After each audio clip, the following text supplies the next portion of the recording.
Hello everyone, welcome to my channel. I hope everyone is having a wonderful day. Before starting the video, please go ahead and hit the subscribe button and give this video a like up. The Young and the Restless. Chelsea lobs an accusation at Adam. Danny plans to propose, and Mariah devastates Tessa.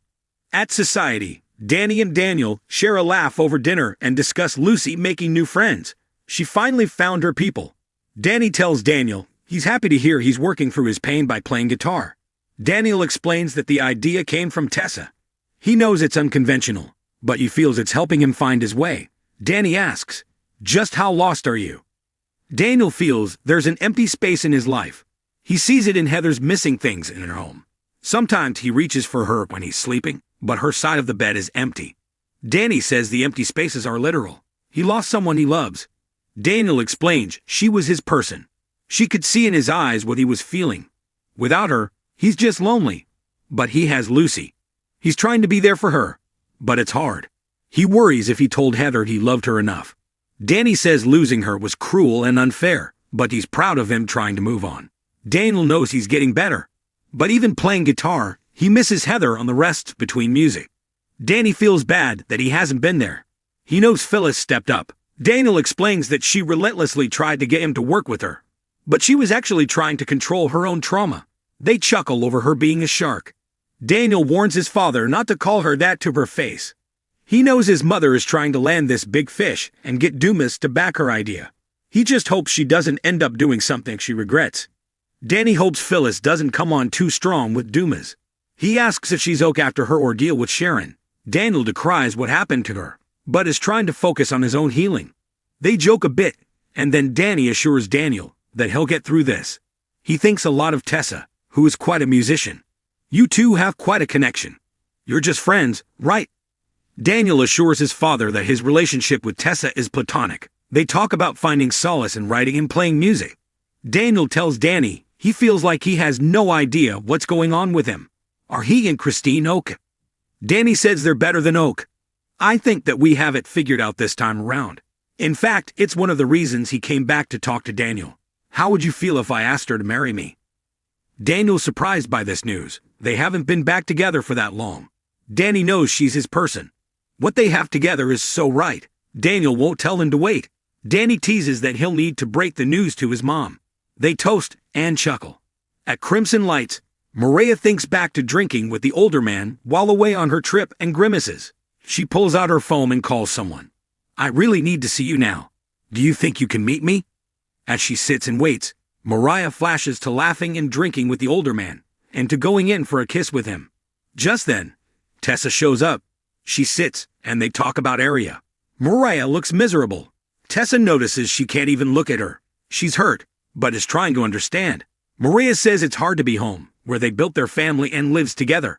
She feels she doesn't deserve it. She doesn't deserve Tessa or Mariah. Tessa says she does. She thanks her for reaching out, and asks her not to run away. Mariah doesn't think there has ever been a more difficult time in her life. She hates herself for shutting her and Mariah out. "I hate that I have done this to our family, and to you." Tessa will never stop reaching for Mariah. "You're my star."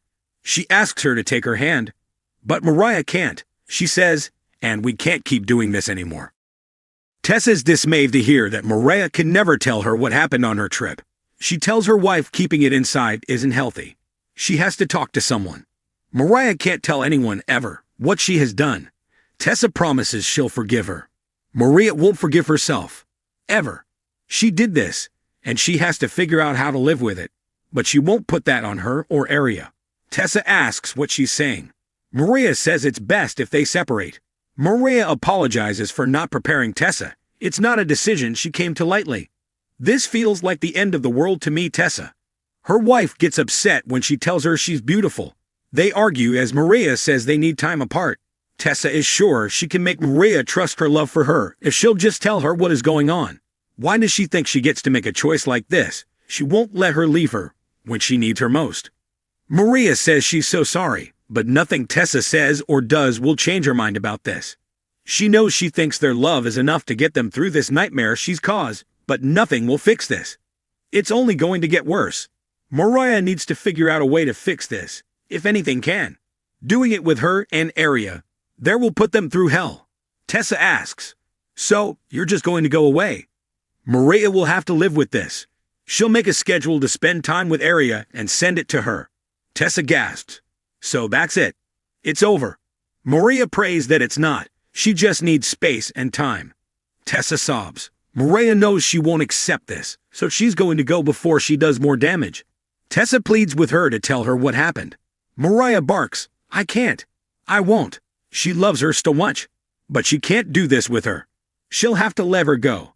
Tessa cries, "Mariah, do you really think I don't know what you did?"